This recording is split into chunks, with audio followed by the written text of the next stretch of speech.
So hello my dear students. So एक और बार मैं आ गई हूँ चैप्टर 5 हिस्ट्री का लेकर, बट इस बार क्लास 9th का नहीं, क्लास 8th का।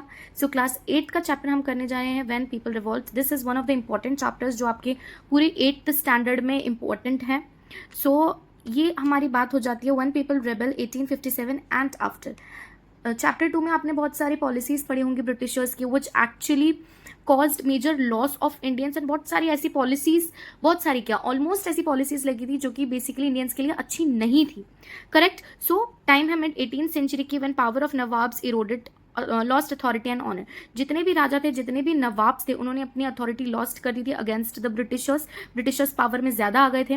Residents had been stationed in courts, जैसे कि हमने ऑलरेडी देखा था कि doctrine of lapse, subsidy alliance, subsidy alliance आपका ब्रिटिशर्स का पॉलिसी लॉन्च हो गया था, जिसकी वजह से in different local areas and in different kingdoms they were residents they were sending, जो उनको इंटरनल इन्फॉर्मेशन सारी दे रहे थे। So which was easier for the Britishers to know everything related to that particular kingdom. And under subsidy alliance वो अपनी army भी भेज रहे थे। सो मेजर कंट्रोल भी उनके अंडर आ गया था। So British official who resided along with army in every kingdom under subsidy alliance. Now freedom of local rulers reduced, revenues and territories taken away by stages. अब देखिए, जितनी भी freedom थी, अब डेफिनेट सी बात है कि रेजिडेंट्स अगर रहने लगेंगे, सो जितनी भी फ्रीडम होगी लोकल रूलर्स की, वो तो रिड्यूस हो गई एक तरीके से, बहुत ही क्लेवरली रिड्यूस हो गई, अंदर की सारी बातें उन्हें पता लगने लगी। सो नाउ धीरे धीरे ऑलमोस्ट ब्रिटिशर्स पूरे इंडिया में एक तरीके से सब्सिडी अलायंस को लागू कर रहे थे। Now what happened, many ruling families tried to negotiate for example. So अब काफी सारी रूलिंग फैमिलीज थी जो कि नेगोशिएट करना चाहती थी ब्रिटिशर्स के साथ कि we are not agreeing to your policies, बल्कि आप वो करिए जो हम कह रहे हैं, जो कि रानी लक्ष्मीबाई ने भी किया। She wanted the company to give recognition authority and choose her adopted son as heir of kingdom. उन्होंने बोला कि हमें मेरे सन को, which was adopted, उसको हायर बनाइए after the death of Peshwa Bajirao second, जो कि उनके हस्बैंड थे। बट कंपनी डिनाइड, क्योंकि कंपनी का इसमें कोई फायदा नहीं हो रहा था, कंपनी अब पावरफुल थी बहुत ज्यादा। सो इससे इंडियंस बहुत ज्यादा भड़क उठे थे। So Awadh was one of the last territories to be annexed in 1801। Subsidy alliance imposed in Awadh. So Awadh जो कि था वो लास्ट टेरिटरी था सब्सिडी अलायंस लॉन्च करने का, जो कि 1801 में हुआ। Now 1856 it was taken over.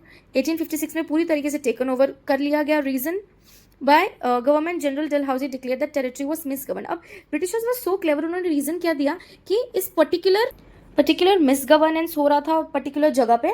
So British rule was needed to ensure proper administration. उनका ये मानना था कि अवध में बिल्कुल प्रॉपर तरीके से गवर्नेंस हो नहीं रही थी, तो इसको हम अंडर ब्रिटिशर्स, दैट मीन्स हम अपनी एडमिनिस्ट्रेशन में लेंगे और उसको अपने हिसाब से प्रॉपर गवर्नेंस से चलाएंगे, which was a very clever step by the governor general Dalhousie. अब बेसिकली ब्रिटिशर्स का ये प्लान था कि किस तरीके से मुगल्स के रूल को पूरी तरीके से खत्म करना है। देखिए, पहले उन्होंने क्या किया, बहुत ही शातिर तरीके से उन्होंने पहले पॉलिसीज इंपोज करी। धीरे धीरे वो ट्रेडिंग के पर्पज से आए, पॉलिसीज उन्होंने लगाई, पॉलिसीज के थ्रू थोड़े थोड़े एरिया कब्जा किया।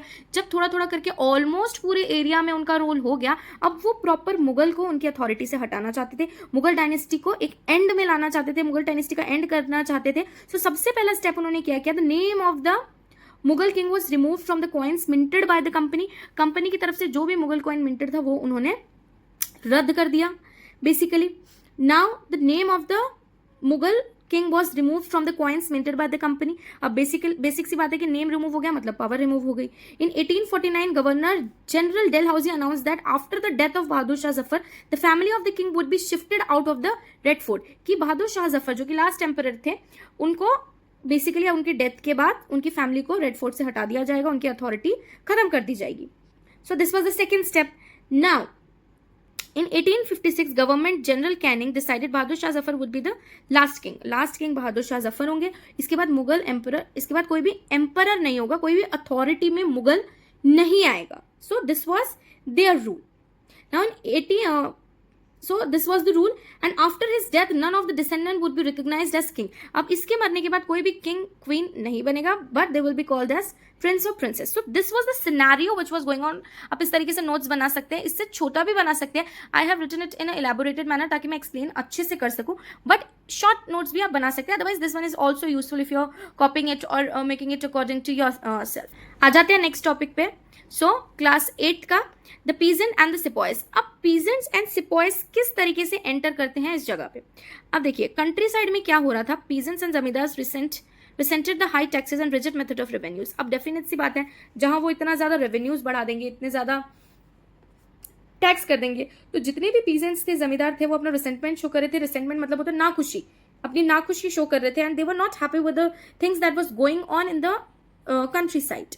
So many failed to pay back their loans to the moneylenders and gradually lost the land they had tilled for generation. अब generation से जो land वो जनरेशन टू जनरेशन वो उस जगह खेती करते हुए आ रहे थे, वहाँ सर्व करते हुए आ रहे थे, वहाँ से उन्हें हटा दिया जा रहा था क्योंकि वो टैक्स नहीं पे कर पा रहे थे. अब आप खुद सोचिए कितनी बुरी बात है उनके लिए, कितना basically it's a very bad thing for them.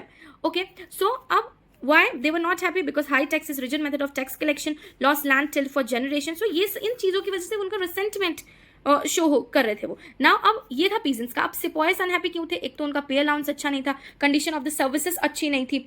अब देखिए रिलीजियस सेंटिमेंट्स को बहुत बुरी तरीके से ब्रिटिशर्स हार्म करते थे. कैसे, मैं आपको बताती हूँ. So hurt religious sentiments. For example, let's take 1824 sepoys were told to go to Burma by sea route, but according to belief, if they crossed sea route, Indians would lose their religion and caste, although they agreed to go by road. अब देखिए, पहले ये एक मान्यता थी, वो लोग मानते थे, ये उनका रिलीजियस बिलीफ था कि अगर हम ओवरसीज जाते हैं, किसी भी समुद्र को पार करते हैं, और तब वो उनको military for the military purpose Burma भेज रहे थे. बर्मा का है म्यांमार में. सो थ्रू सी रूट भेज रहे थे. अब सी रूट अगर वो जाते हैं तो उनका, इंडियंस का ये मानना है कि हमारा रिलीजन, हमारा धर्म भ्रष्ट हो जाता है. ऑल्दो उन्होंने रिक्वेस्ट की थी कि हम बाय रोड चलेंगे, बट ब्रिटिशर्स ने बहुत जल्दी एक लॉ इम्पोज किया जिसमें वो stated that every new person who took up employment has to agree on the new policy to go to any of the country or any of the overseas army battle. So ये उन्होंने एक तरीके से law लगा दिया. सो overseas जाने के लिए उन्हें अग्री करना पड़ेगा. अब आप सोच सकते हैं कि किस तरीके का टॉर्चर, किस तरीके का बिहेवियर ब्रिटिशर्स कर रहे थे पीजेंट्स एंड सिपॉयज से. तो ये बेसिकली नाखुशी थी, ये आपका प्रायर थिंग था जो कि चल रहा था रिवॉल्ट से पहले. So this is how you can make the